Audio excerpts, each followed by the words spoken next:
En el Ministerio del Interior. Vamos a conversarlo con nuestro invitado, Ricardo Valdés, ex viceministro del Interior, quien está con nosotros aquí en los estudios de RPP. Bienvenido, señor Valdés. Muchísimas gracias. Buenas noches. Ha llegado usted preciso para escuchar el anuncio. Sí, Jorge Angulo, nuevo comandante general de la Policía Nacional del Perú. ¿Se caía de Maduro?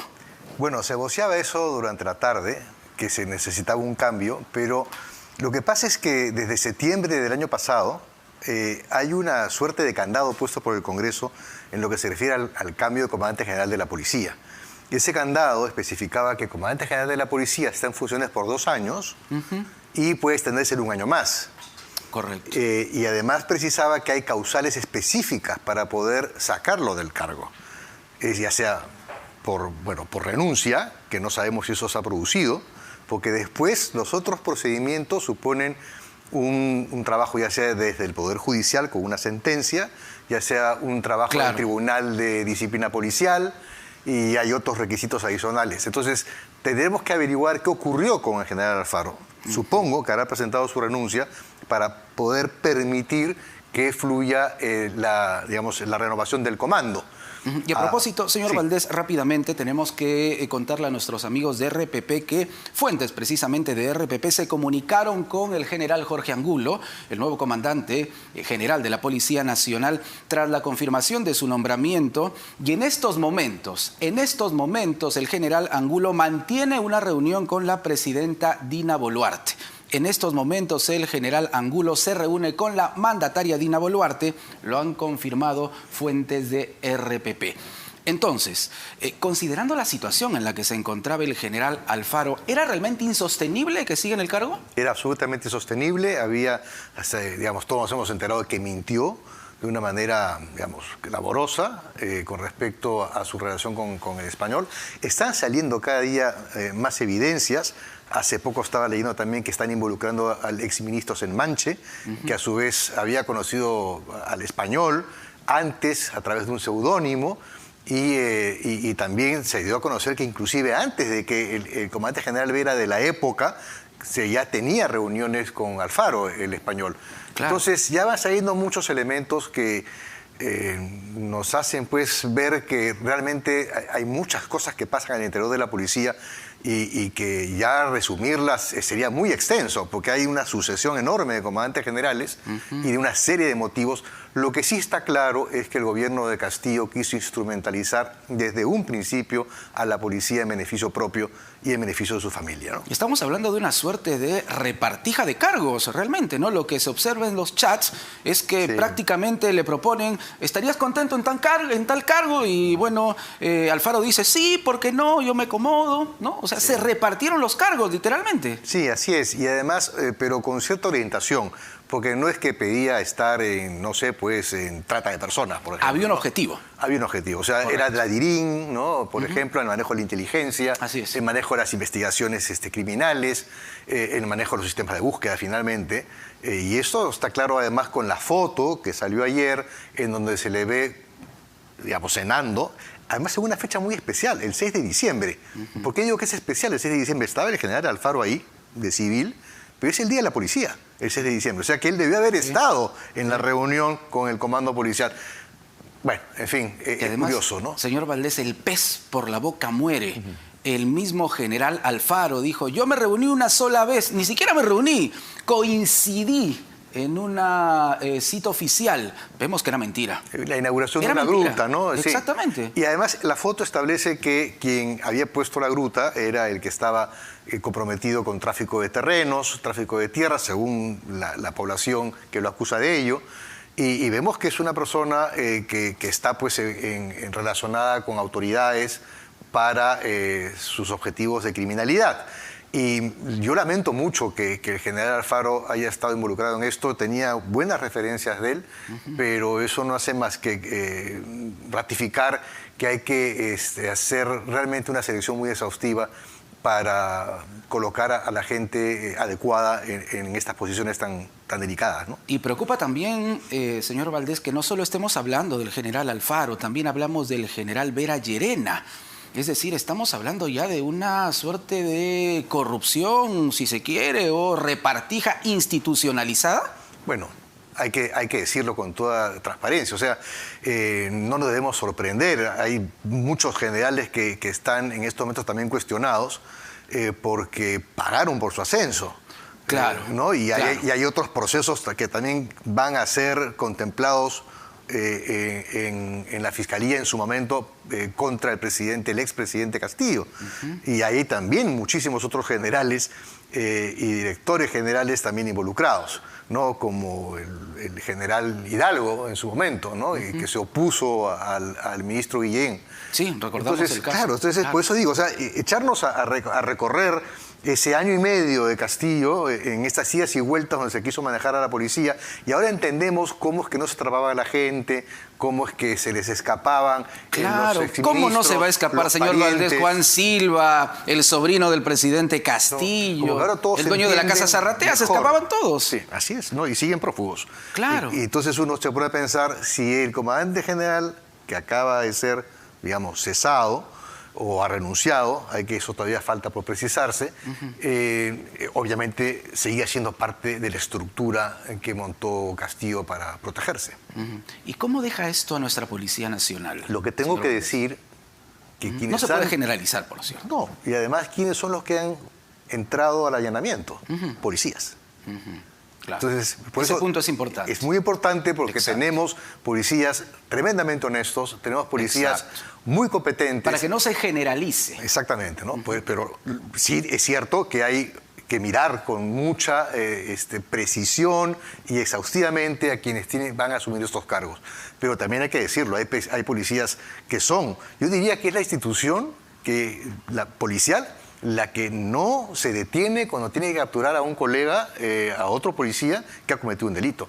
Y ahora no se han ni siquiera detenido frente al presidente de la República cuando estaba yéndose hacia la embajada, tampoco no han contemplado ejercer realmente el imperio de la ley de la mano con el Ministerio Público, en el caso del ahora excomandante Alfaro, ¿no? Entonces, vemos que la policía tiene recursos también para poder limpiarse a sí misma, ¿no? Y eso es importante. ¿Y qué sabemos de este sujeto, de este personaje, lo he dicho, tan siniestro, ¿no? El español. ¿Qué es lo que quiso hacer realmente? ¿Montar una red de espionaje? ¿Blindar al presidente Castillo? ¿Cuál era su objetivo? Yo la verdad es que a mí me parece un oportunista. Y creo que es alguien que realmente vendió espejitos y encontró gente que le comprara los espejitos. Un oportunista con mucho poder, señor Valdés. Pero lo fue construyendo, y es interesante las declaraciones de este exmarino, que en principio fue captado por el español, pero en realidad se infiltra y es el que de alguna manera nos da a conocer la fragilidad del expresidente Castillo. Y obviamente también nos da a conocer de que esta situación, este sistema que imperaba en el gobierno, ¿no? Es penoso, hay que decirlo, que gente como el español tenga ese tipo de llegada. El día de hoy estaba leyendo una crónica precisamente de cómo se contacta con el exministro Senmanche, y simplemente a través del Facebook, simplemente imagino que se sintió halagado el exministro Senmanche, Dimitri, ¿no? Por los comentarios positivos que hacía su gestión, y sin más se reunieron a conversar. Entonces es una persona que sabe relacionarse, sabe venderse, y ha encontrado gente que le compre su versión. Y ha encontrado además un campo propicio por la cantidad de circunstancias que el gobierno de Castillo ha dado cuenta en diversos espacios, ¿no? Claro. Ahora, los chats que se van conociendo son realmente reveladores. Falta, eso sí, especificar cuál puede ser la responsabilidad del exministro Senmache también, Dimitri Senmache, ¿no? Yo creo que sí, es parte del proceso de investigación. Así como lo es también el excomandante Vera y ahora el excomandante Alfaro. Y también, bueno, ya hay que ver qué pasa, ¿no? Porque cuando yo decía que había una especie de candado de la ley 31570 que fue aprobada en septiembre, cuando estaba la congresista Camones presidiendo el Congreso, es que fue una ley que se hizo, decían, un poco para blindar a la Policía Nacional y establecer que solamente uno puede cambiar al comandante general después de 2 años. Y con sus causales, y establecía claramente el orden de operación. Entonces yo no creo que esto va a ser tan sencillo, porque hay una resolución suprema de 30 de diciembre donde se establece el orden de prelación de los generales. Ok. Y después de los tenientes generales, que son los que tienen que participar de la terna, obligatoriamente, según la norma, el general, en el puesto número 1 es el general Semino, luego viene Prada Vargas, luego viene Cacho Roncal y recién viene Angulo Tejada. Entonces, es el cuarto en el orden de prelación. El cuarto después de los tenientes generales. O sea, debió haberse elegido, según la norma, entre Álvarez, Mejía y Semino. Esa debió haber sido la terna. Entonces yo calculo que aquí no va a terminar esta historia, porque si bien es cierto, Semino, Prada Vargas y Cacho Roncal estaban en el Consejo Consultivo, léase la refrigeradora, estaban en el orden, está establecido en esta Resolución Suprema 299-2022, interior 30 de diciembre del año pasado, hace pocos meses, y ahí está el orden. Entonces creo yo que todavía esta historia no ha terminado. Quienes se sientan, por ejemplo, atropellados. Van a reclamar. Claro, ¿podrían presentar algún recurso? Bueno, el propio Semino, el propio Prado Vargas y el propio Cacho Roncal, cualquiera de ellos va a sentirse, y me imagino que los tenientes generales como Mejía y Álvarez dirán, ¿por qué? ¿Por qué yo estoy siendo sustituido por una persona que, de acuerdo a este escalafón, a nivel de generales, no de tenientes generales, es el número 4? ¿Qué influye para este tipo de decisiones? ¿Hay un lado político, un lado técnico? ¿Por qué hay tanto embrollo para designar al comandante general de la policía? El problema está en que hay obviamente, digamos, mucha agua movida en cada uno de los cargos. Llegar al puesto de general supone muchísimo esfuerzo, supone muchísima preparación, y eso es lo que además hace más agresiva con la institución el hecho que un general compre su posición o su vacante, ¿no? Por eso que a mí me parece eso realmente una traición a la institución. Esos generales que compraron y que están en su proceso siguen todavía dentro de la institución. Sí, claro. ¿No? Claro, entonces, claro. Pero obviamente está en esta suerte de comité consultivo donde están también estos 3 generales, por otras razones, entiendo yo. Pero sea como fuere, están dentro de la estructura, están dentro del escalafón, y yo creo que ahí vamos a tener que enterarnos qué cosa fue lo que primó. Desde mi punto de vista, se ha hecho una lectura pragmática, de decir, están en el Consejo Consultivo, hay ahí ciertos problemas de orden posiblemente legal que impide. El teniente general Álvarez está muy cuestionado por el Escuadrón de la Muerte, hay cuestionamientos también con Mejía, y han optado por elegir a la persona en antigüedad con menor problema, con mejor hoja de servicios, y desde ese punto de vista está bien. Me parece eso legítimo, pero legalmente van a tener un problema. Claro, bueno, hay que esperar las reacciones. Hay que esperar la reacción, ¿no? Sí, es claro. Entonces ya vamos a ver también cómo reacciona el Congreso frente a esta norma reciente que han pasado, digamos, 4 meses o 5 meses y ya tiene un inconveniente de lectura, ¿no? Y ya que hablamos del Congreso, señor Valdés, hay un parlamentario también de Fuerza Popular, Luis Cordero Yontay, que se ha visto inmerso en toda esta situación. Al parecer habría viajado incluso a Panamá, según él, a capacitarse, aunque se habla de la compra de equipos, en fin. ¿Él puede ser sancionado por esta situación? Eso obviamente va a correr 2 caminos. Uno es el camino de la Comisión de Ética, y posiblemente van a tener que evaluar si lo desaforan o no, y eso se tendrá que ver en el Pleno. Y el otro camino es el penal, en la medida que se siga avanzando con toda esta investigación desde el lado, porque es parte de la estructura también del español. Claro, ¿no? a eso iba, porque aquí no se trata solamente de un tema ético, ¿eh? Más allá de que él pertenecía a un partido de oposición. Es infiltrar, y ahí hay que hablar de esta Comisión de Inteligencia del Congreso. Exacto. ¿No? Exacto. Porque el congresista Cueto estaba rodeado de 2 otros congresistas en la mesa directiva. Gonza, por un lado, con sus problemas, y el otro era Cordero Yontay, que en principio era quizás un aliado de la objetividad, no era del gobierno.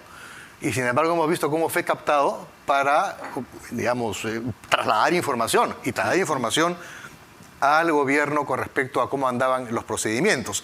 Claro. Y luego los otros integrantes, haciendo abstracción del general Quiabra y del actual presidente del Congreso, todos de las Fuerzas Armadas, exmiembros de las Fuerzas Armadas, los otros integrantes no tienen la más mínima preparación para ser parte de la Comisión de Inteligencia.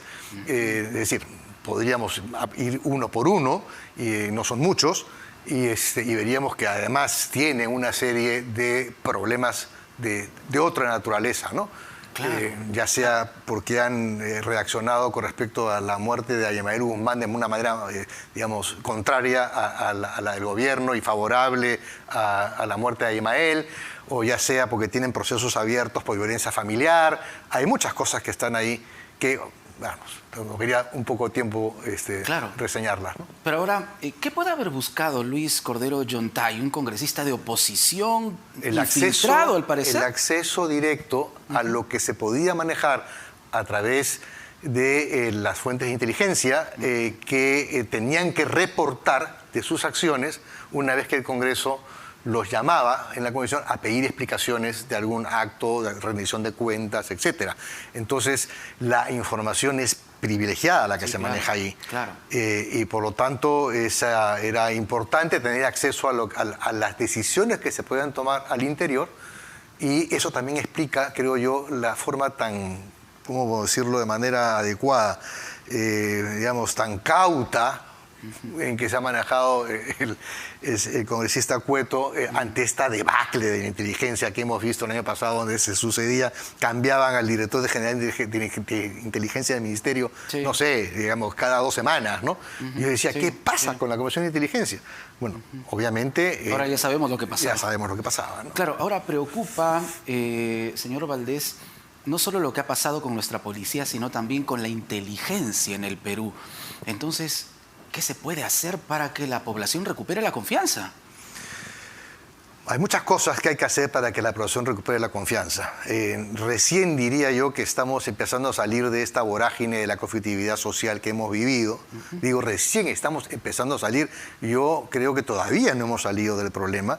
Creo que seguimos teniendo inconvenientes para observar la legitimidad de la presidenta y del gobierno. Hay manejos que tienen que hacerse a nivel de las reacciones que están ocurriendo a nivel internacional. El New York Times, por ejemplo, ha sacado un informe. Yo no he visto una reacción directa del gobierno para desmentir lo que dice el informe. Este informe del New York Times establece que han habido hasta ejecuciones, cosa que a mí me llama la atención, porque en realidad quien debe pronunciarse es el Ministerio Público, y mientras creo que falta celeridad para que realmente se recupere la confianza de todos los lados, del lado que se siente afectado. Creo que tienen que ver una reacción mucho más fuerte del Ministerio Público a nivel de las investigaciones para encontrar si es que hubo o no hubo algún tipo de responsabilidad de las fuerzas del orden. El Departamento de Estado de los Estados Unidos acaba de publicar también un documento en el que alerta de presuntos abusos, al parecer cometidos por las fuerzas policiales o las fuerzas armadas en las movilizaciones. Pero esa información no debe salir ni de un medio extranjero ni del Departamento de Estado. Esa información tiene que ser entregada por las autoridades peruanas. Y eso es lo que toca defender. Y eso es lo que tiene que hacer el gobierno. Ahora, la respuesta del gobierno también, ¿no? La respuesta del gobierno, no la conocemos. Tampoco, por eso digo, tampoco he visto una reacción, ni siquiera a nivel de Cancillería, con respecto a lo que está ocurriendo en el exterior. Entonces eso también hay que pensar, porque ¿qué están escondiendo? Porque en la práctica, desde mi punto de vista, la intervención de las fuerzas policiales y las fuerzas armadas fue legal. Estaba realmente soportada en el contexto normativo y en el estado de emergencia. Y también es cierto que lo que establece el estado de emergencia es que se tiene que conducir bajo las normas del adecuado uso de la fuerza. Y eso es lo que tiene que defenderse, porque pasado mañana, cuando toque volver a tener que hacer uso de la fuerza, la gente tiene que saber que se va a hacer un uso adecuado de la fuerza y no un uso abusivo de la fuerza. Si ha ocurrido eso es lo que se tiene que deslindar. Yo prefiero entender y pensar que ha sido un uso correcto de la fuerza, y creo que así ha ocurrido quizás en la mayor cantidad de casos. Pero si hay uno solo donde eso no ocurrió, eso tiene que exponerse y tiene que sancionarse. Claro, individualizar es que las responsabilidades son individualizadas, no son generales. No, así como no se puede hablar de que la policía es corrupta, porque vemos policías buenos que a su vez allanan a la casa de su comandante general, ¿no? También tenemos policías muy buenos que defienden el orden público, el orden interno, que aguantan pedradas, que aguantan insultos, que aguantan bombardas y que realmente hace un uso adecuado de la fuerza. Esa gente que hace ese esfuerzo no se puede contaminar por quienes realmente no logran controlar su temperamento y su preparación puede fracasar y cometen una torpeza. Y si eso ocurre, eso tiene que realmente ponerse sobre el tapete. Y eso es una labor también del Ministerio del Interior, del Ministro del Interior en el caso de la Policía, del Ministro de Defensa en el caso de las Fuerzas Armadas, del Ministerio Público y sobre todo del Ejecutivo. Por eso preocupa, ¿no?, que a nivel del exterior, lo que estábamos comentando, claro, que viene desde los Estados Unidos, se habla de la policía, de las Fuerzas Armadas, y claro, no hay una respuesta adecuada hasta el momento del Ejecutivo, ¿no? No, pues sí toca que por parte del Ejecutivo que realmente se vea una reacción a ello. Ahora, son muchísimos los campos. También es complejo, ¿no? Es complejo, sí, el manejo, es muy complejo el manejo del Ejecutivo. De su experiencia, señor Valdés, y usted hace unos instantes advierte que todavía no hemos superado del todo el problema, pero ¿cómo se podría hacer para acercar un poquito las acciones del Ejecutivo a regiones como Puno, Madre de Dios o Apurímac, que, hay que decirlo claramente, no quieren ver ni en pintura a la presidenta Dina Boluarte, al menos gran parte de su población? Yo creo que hay que trabajar con los gobiernos locales y con los gobiernos regionales. Alcaldes y gobernadores. Alcaldes y gobernadores. Los gobernadores tendieron la mano a la presidenta de la República la tercera semana de diciembre, ¿no? Y le dijeron, reunámonos, ¿no? O sea, quizás querían discutir quizás una agenda más macro, ¿no? Pero eso es, digamos, esa mano no se tomó. Y después pasó lo que pasó y obviamente ya se hizo mucho más difícil sentarse a conversar con el gobernador de Puno. O sea, el gobernador de Puno no se va a sentar a conversar con la presidenta de la República porque simplemente él va a pagar las consecuencias en Puno. Claro. ¿No? Entonces claro, hay que entrar por otros medios, con otro tipo de estrategias y discutir agendas más pequeñas y hay que trasladar realmente al Estado, en la zona donde el Estado no se encuentra, ¿no? Que en este caso mayormente es en el sur del país, de donde provienen en el sur del país, la mayor parte de manifestaciones. No solamente eso, ¿no? También tenemos una serie de inconvenientes ya de orden de seguridad. Y eso es otro tema que también está pendiente. Creo que las cifras de seguridad ciudadana, de inseguridad, se están otra vez volviendo a incrementar. Las cifras de criminalidad se están incrementando. La extensión, por ejemplo, de las economías criminales cada vez es mayor. Hay ciertas cosas que dan la impresión que se está perdiendo la batalla interna contra la criminalidad y que el movimiento económico de las economías criminales es mucho más poderoso que el dinero que pone el Estado para combatirlas. Claro, y además hemos visto que la Policía Nacional en su mayoría ha estado ocupándose de contener las movilizaciones, ¿no?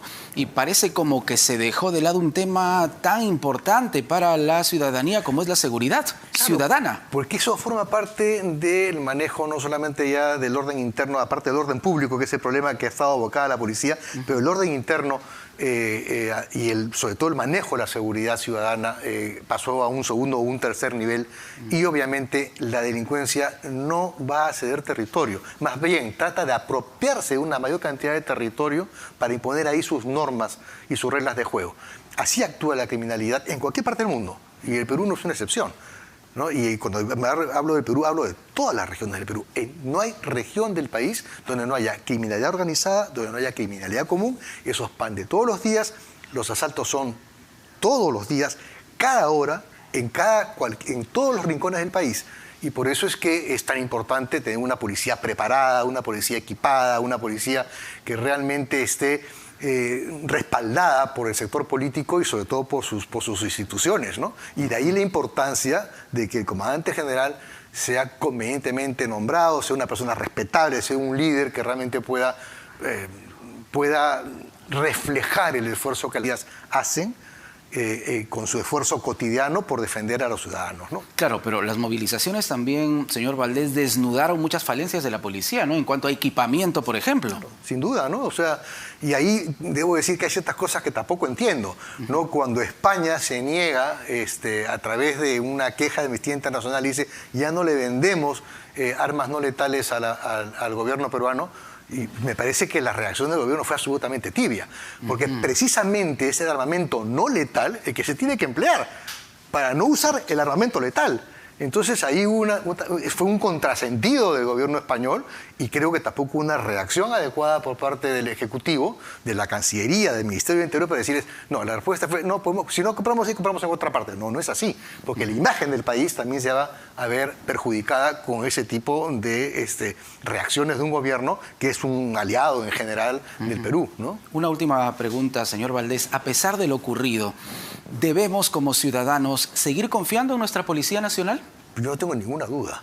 Es decir, tenemos que confiar en la Policía Nacional y tenemos que confiar en la estructura de la seguridad, que va más allá que la policía. Hay que confiar en el Ministerio Público, en el Poder Judicial, hay que confiar en los gobiernos locales, en el Sistema Nacional de Seguridad, que supone la participación de muchos sectores, incluidos ciudadanos, juntas vecinales y, en fin, y un sinnúmero de actores que somos parte todos de la seguridad. No solamente la policía, somos todos parte de la seguridad. Perfecto. Muchísimas gracias, señor Valdés. Con gusto. Ricardo Valdés, ex viceministro del Interior, ha contestado nuestras preguntas sin vueltas aquí en RPP Televisión. Volvemos.